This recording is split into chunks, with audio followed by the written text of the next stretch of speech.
সবাইকে আবার ফুড ল্যাবের মধ্যে স্বাগতম। তো সেদিন দুপুরবেলা আমার খুব ভর্তা ভাজি দিয়ে খেতে ইচ্ছে করছিল, তার জন্য আমি সব ধরনের ভর্তা ভাজি বানিয়েছি।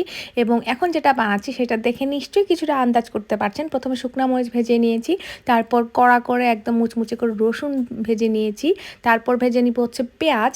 এবং এগুলো আসলে শুধুমাত্র বালা চাওয়ার জন্যই আসলে রেডি করা হয়। তো আমি এখন ছোট চিংড়ি মাছ ধুয়ে ভালো মতো মুচমুচে করে ভেজে নিলাম। এখন সব কিছু খুব ভালো মতো মিক্স করে নিলেই হয়ে যাবে রেডি। সেটা হচ্ছে চিংড়ির শুটকির বালাচা। আমার এটা অনেক পছন্দের।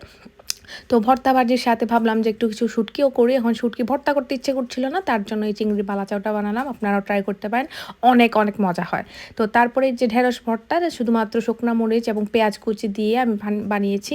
আর বেগুন ভাজি ছিল, আলু ভর্তা ছিল, লাল যে জাম আলু থাকে সেটা, আর চিংড়ি শুটকির বালাচাও আমি কয়েকটা কাঁচা পেঁয়াজও দিয়েছি, এবং পুরানো তরকারি ছিল, আর পাতলা ডাল, সাথে ডিম ভাজি।